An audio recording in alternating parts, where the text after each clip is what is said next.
In the previous video, we were looking at the crypto wallet login in more detail. And now, as promised, we're going to look at the username and password, or the email login. Let's jump back over to the documentation. We recently were working through the crypto login, but email login is a little bit more straightforward. It just simply allows a user to sign up using the Moralis.signup method, or user.signup method. And a typical example will be a username and a password. Now, this will authenticate your users and enable them to use the functionality of your application. But what it won't do is have the same benefits of using the crypto login in terms of syncing that user's data on-chain into your database so you can use it in the application in some way. If they only sign up with a username and password, then your app will have no idea who they are on-chain. So you probably would prefer to use the crypto wallet login, but this is obviously available for you as well. The most common combination we find is that people are using the crypto wallet login, but they're also allowing the user to have a username and password that they can then sign in with separately. So it links the accounts, and that's where merging addresses and linking accounts will be helpful for you later in the series. So as we scroll down the documentation, we can see here that it's possible to authenticate without a wallet using a username and password, and it gives access to that Moralis.user class. You would use Moralis.user.signup, and you would pass through the username and password. We've done this once before because we produced this together, which was our authenticate users boilerplate code, which we did previously. And that just enables you to sign up your users. So you should be familiar with that functionality. In this snippet, it also talks about setting additional information to your user. For example, setting the phone, setting an email address. And then at the end of that, you don't need to save those attributes. You just simply await the user.signup, and it will automatically save them and add them to the table. If you want to come back and change those details, then you would just simply call a user.save. Okay, now this method of username and signup might mean that the user could forget their details, forget their credentials. It also might mean that you'd want to verify them because they could just go on there and create any information like I just have here. You can put in any details there and just spin up, 100,000 accounts, and it's going to really put a strain on your server. So what you'd probably want is to have a verification. So if you look down in this documentation, scroll down to verifying, it would see here that there are some instructions for how you would use our SendGrid integration. And that will enable you to use or send out verification emails to the users. Whenever they sign up, maybe you would handle it with an email box that you'd have in here as well. And then your code will automatically be able to fire off an email to that particular user address. We've already done the login with username. We did that in a previous video. This was the verification of emails. And typically what you'll find once you have sent out the verification emails is that your tables will show. Let's just see if we can bring up a user table here. There is a column here called email verified, and currently it's set to undefined, but it's typically a Boolean, so true or false. And then once you have verified your user, then this particular value will change. So that's all handled automatically with our SendGrid integration. You'll just need to follow through the steps of getting that set up and verifying yourself in order to take care of that functionality. So if you have the case where a user has forgotten a password, if you have set up your SendGrid properly, then when they click on the reset password link, it will automatically take them through this process of resetting. It does require a bit of setting up from your side. So take a look at the video I showed you a moment ago from Malik, and also this sending email page. And that will help your users receive their new password and log in to start using your application again. The reason that this might happen is for the simple fact that when you're using a crypto wallet login, you don't need a password. It's all stored in your private keys, which are held inside the wallet. So for that reason as well, for simplicity, it might also be in your benefits to just continue to push the crypto wallet login. Okay, let's move down to merging addresses. So there'll be a time where you might have a user that has multiple Ethereum addresses. Maybe they've got 4 or 5 different accounts that they use their MetaMask for to interact with your application, and they're switching between them. You might want to connect that particular user to those Ethereum addresses, or at least give the user the option to do that, and they can choose yes or no whether they want to link them. If they choose that option, it will mean that any transactions that are made on any of those addresses will be synced to that particular user, and all of that information will get pulled into your database. In the users table, you'll see the accounts column, and inside there, there'll be an array. So if there's more than one account that's linked to that user there, or more than one address linked to that user, it will appear in this array. There is a tutorial on the demo section in the application where it might be worth looking out for you. Under the Getting Started, clicking on Demos, it was a tutorial that was produced by Jeremy, and I believe it was this user profiles one. I'd highly recommend taking a look through that code to find out how the different address linking can be incorporated into your application. That also does solidify some of the things we're looking at inside this user section as well, like changing passwords, saving additional information to the user object with authentication for both username and MetaMask. To merge your addresses, you just simply need to use Moralis.link function. And once an address is linked to that user, it pulls in all of the information from those users as well. So this is an example of how you might incorporate that into your code. So Moralis.onAccounts changed. So when somebody swaps in MetaMask between one account to another, it would run an anonymous function where it passes through the accounts of that particular user. And then you can simply have an alert or a confirm that's asking the question to the user, do you want to link this address to your account? And if they've said yes, it simply runs Moralis.link and it takes the most recent account in that user's array because that's the one that they're using at the moment. Now, using this particular feature does have a warning because whenever you call Moralis.link with an address that is already associated with the user, then it will throw an error. So you will need to provide some error handling there to find out which of the addresses the user has already linked. If Jeremy's tutorial doesn't handle that for you, then you might want to write a cloud function to search your database for that user's address to see whether it already exists. Again, there's a merging addresses video here from Ivan. It's well worth taking a look at that one as well. You can link LROND addresses, and they can be linked to the accounts using this particular code, await moralis.erd.link address as well. And that'll prompt the user to authenticate on the ledger device. So you'll need to make sure that that's plugged in as well. Okay, great. So we're moving on now to the current user. And we've briefly touched on this one already where we would check in to see whether a user was already logged in. So we can use that Moralis.user object, and we specifically did it with Moralis.user.current, which then passes or returns, should I say, the user object. And then you would store that into a variable, and then you could query that variable and ask, is there a user? And if so, do stuff. If there's not, then send them back to the sign up or the login page and make them authenticate. And whenever you use the sign up or login methods, whenever you have someone authenticated in your app, the user will be cached inside the local storage or any other storage that you configure with Moralis. And so treat that cache as a session. And so when you go into the database, you'll see the different sessions that you've had, or different devices that people have connected on in your session table. If you configured any of your own storage, Moralis.setAsync storage is a method that you can use. Then you'll just need to make sure that when using the platform, you call the current async instead. I don't tend to use that personally, and you can always clear the current user by logging them out regardless of which methods you will be using. And that's just Moralis.user.logout, which we've used before. Now you may have your own authentication routine and may want to handle your user sessions in a slightly different way. So for example, if you want to get a track every time a user logs in and every time a new session is created, then you can use the Moralis.user.become method and you can pass it the session token here. But just this particular area adds an additional line to your database. And if we scroll down, this part will often be overlooked by new developers that just want to jump into their code. And that is making sure that they're locking down the security for their user objects. So the Moralis user class is secured by default. Data stored in there can only be read or modified by the user. However, other classes and other tables are not going to have that lockdown level of security, and you might want to apply the security to them.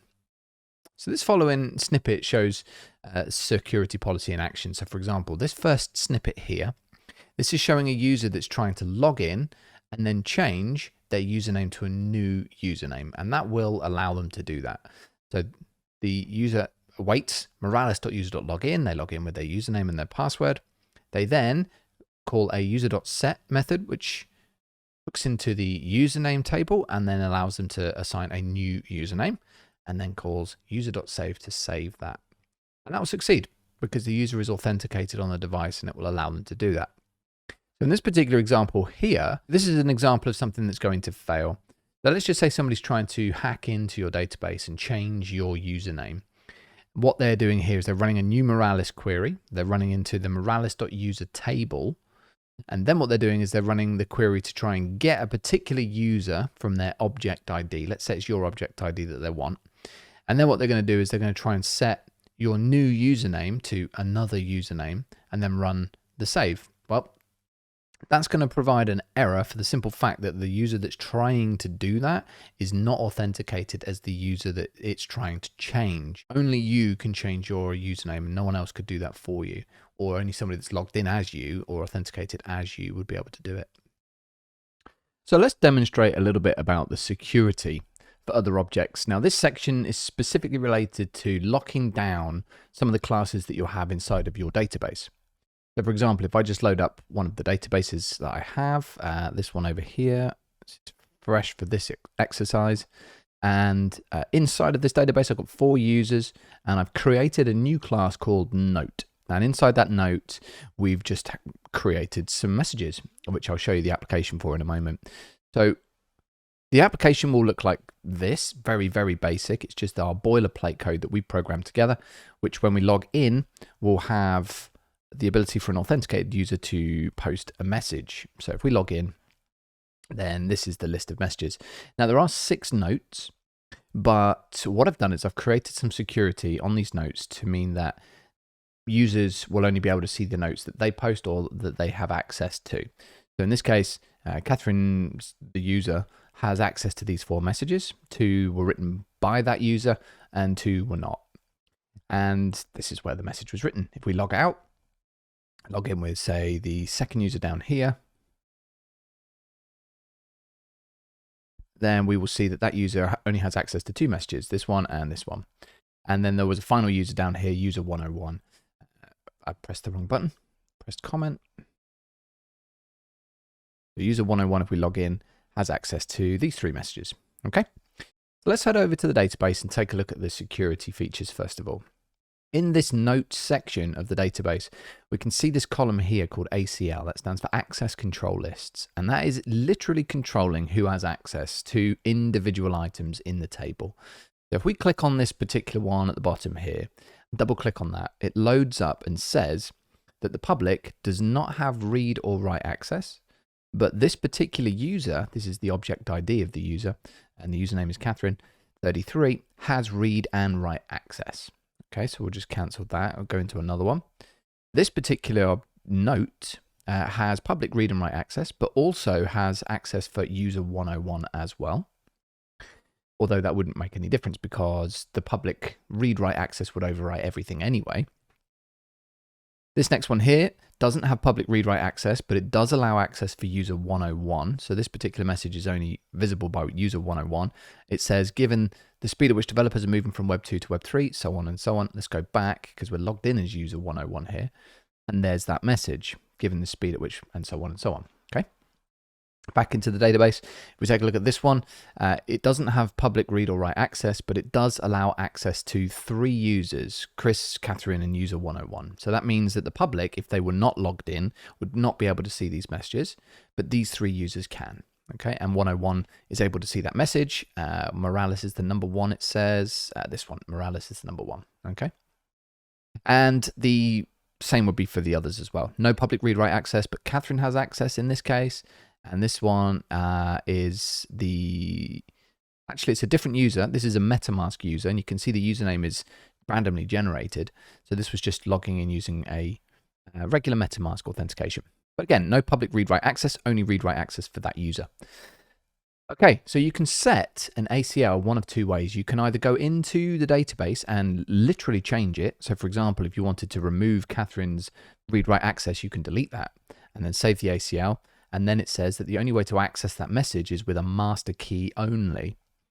Or you can just go and add the user back in by either typing them in, or you can copy and paste a user object. For example, if we go over to the user table, you'll see that these are the 4 users we have: Catherine, Chris, user, and this MetaMask authentication. So for each one of these users, they have an object ID, which is unique. So you could use that as the username instead. If you know the username, great, but if not, you can use their object ID. And you could just put that object ID directly into this ACL field and then choose what the access would be. Okay, so at the moment then, if we just look down these ACLs, we can see that every single one of the messages except for one is not publicly readable. This one here has public read and write access. We went to the front end of the website, for example, and logged out and bring up our console, then we can actually run a command that would search the database for all of those notes and bring the data back. Let me show you an example. So let me load up a query here. We'll go into queries in a lot more detail in the database section. So this is just a very quick overview, but we can run a new query. So we'll declare a variable called query. We'll run a new Moralis.query. We'll query the note table. And then what we will do is we'll just run the find method on our query variable and save that into results. And then we'll just bring up results, see what we have inside there. And we can see that we have an object subclass, which inside there is one item that is returned. We'll go into that, go into the attributes, and we can see the content. Bitcoin is set for a new or for an all-time high. And if we go back to the notes, we will see that that particular message here is the only one that is public read and write. So as you can see, we would be able to, with very, very little understanding of what else is in the database, be able to retrieve information because it's publicly available. So that's one thing you've got to be aware of. Whenever you create a new class inside of your table, you must make sure that you're locking down the basic security. And the most common and easiest one to do is to just add whoever created the post or whoever created the item in the database, have it only accessible to them. And maybe that's a good place to start. And that's exactly what we've done in the back end of this app. So I'm going to show you how we've automated now. So whenever we create a new note, for example, let's log in with user 101, and we will say that this note will automatically have an ACL for user 101. And we'll just save that note. And it shows up automatically in the list. This note will automatically have an ACL for user 101. And if we refresh the dashboard, we should see that the new note appears. This note will automatically have, there we go. And then we double click inside that ACL. It does specifically remove the public read-write access and add read-write for user 101. So how and why has that happened?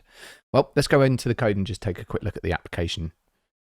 The application itself is quite straightforward in as much that it's just the boilerplate code that we're familiar with. Shouldn't have changed a great deal up here. I'm just scrolling down, just taking a quick look. The Jumbotron looks to be pretty much the same. There's some buttons in there that will be connected to JavaScript and some text explaining the users.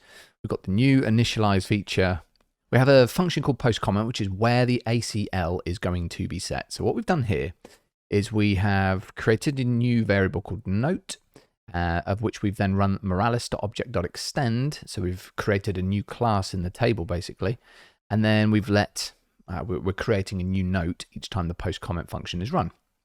And then we just check if a user exists.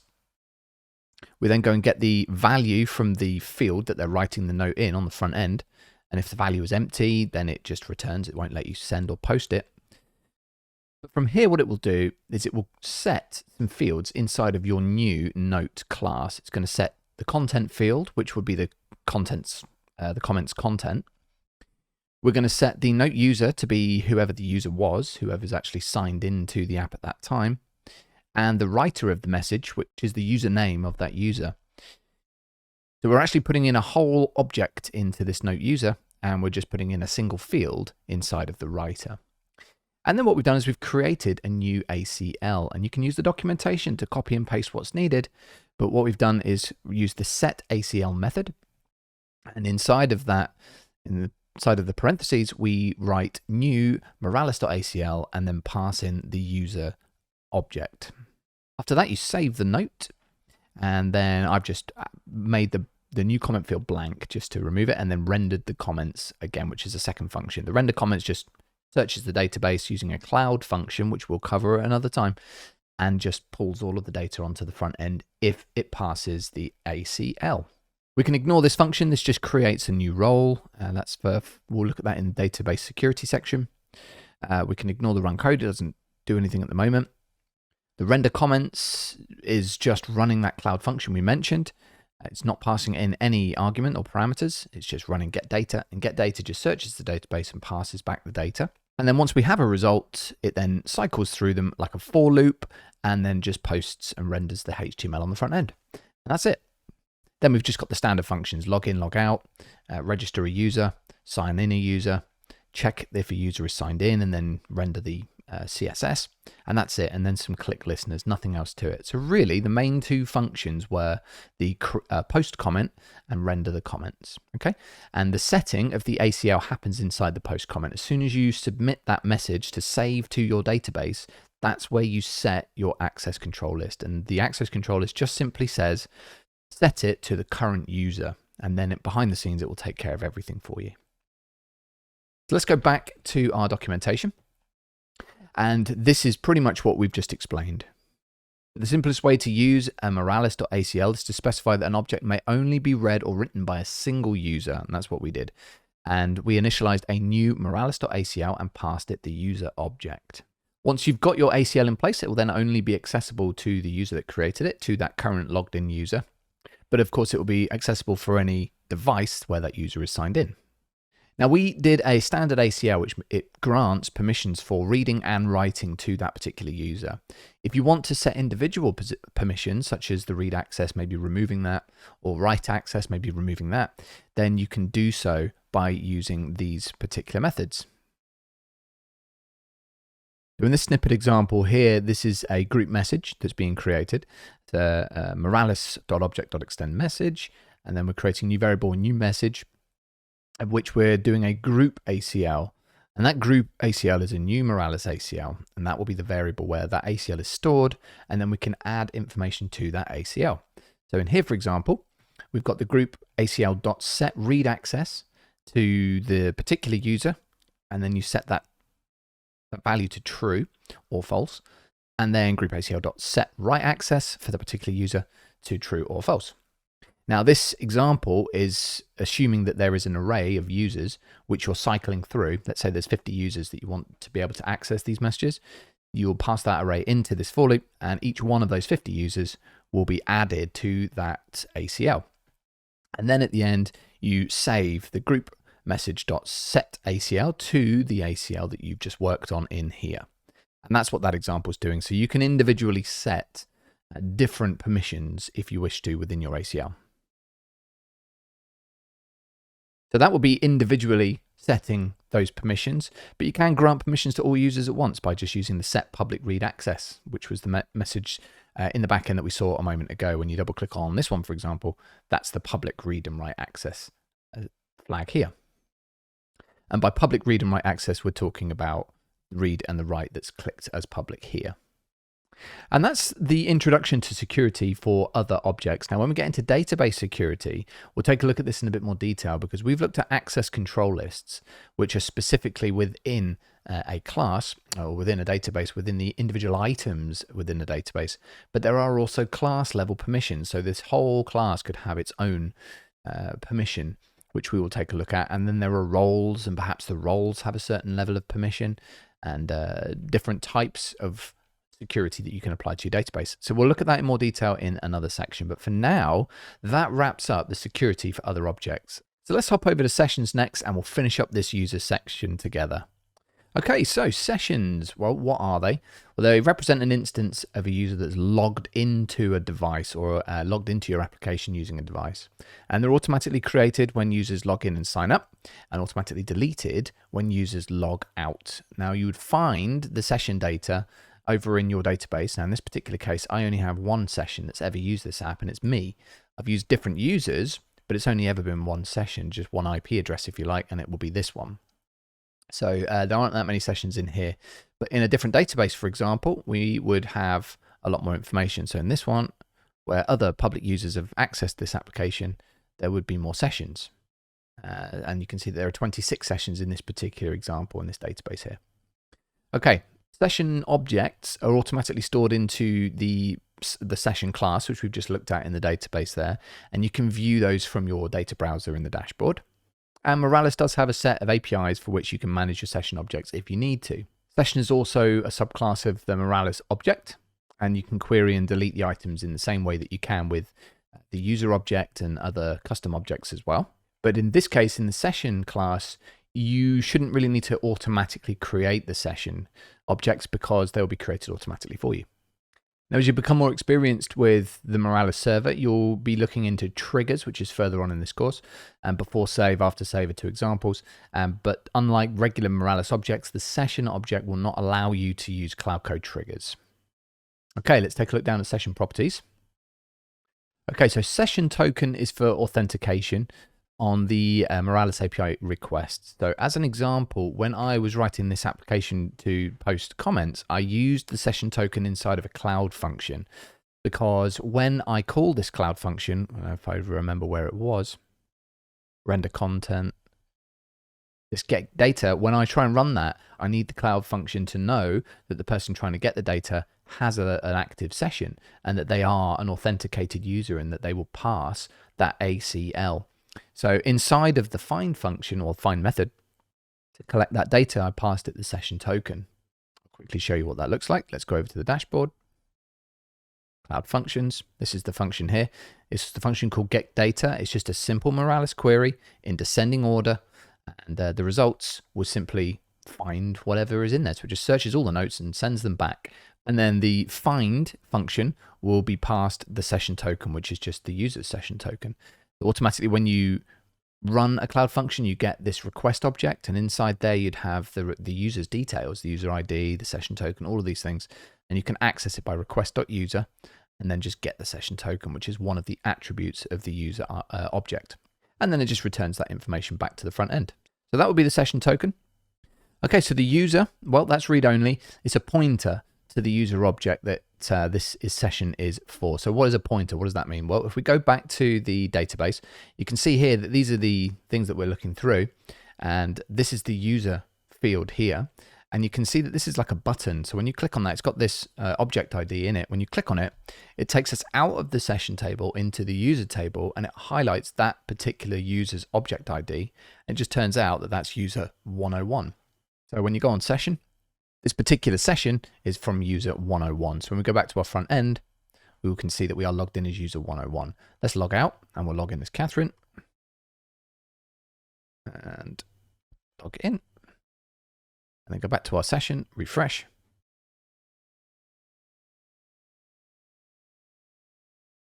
And then we'll go back and see that now when we click on that user object, it is for Catherine33.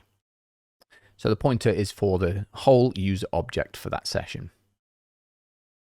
The created with field is to tell you a little bit more about how the session was created. And we can just wind up. The action was a login and the auth provider was a password. The action field could have a number of different values: login, sign up, create, upgrade. And the majority of these actions will be automatically generated, such as the login and sign up. But create is when you might automatically or manually create a session by saving a session object. The auth provider key could have multiple values. It can have password, anonymous, Facebook, or Twitter. We don't use Facebook or Twitter really. Password will be the most common. And there is additional information that expires at an installation ID, which you can have a look at in the documentation as well. If during the application build you start removing sessions from the database, either with Cloud Code or manually doing it or via an API, you might run into some issues where there are going to be some invalid session tokens. So as a rule of thumb, maybe just don't remove those from your server. But if you do run into errors, then this section will be useful for you. And there's also some topics that were opened up on the forum where people have had issues with invalid session tokens as well. So feel free to go and check those out.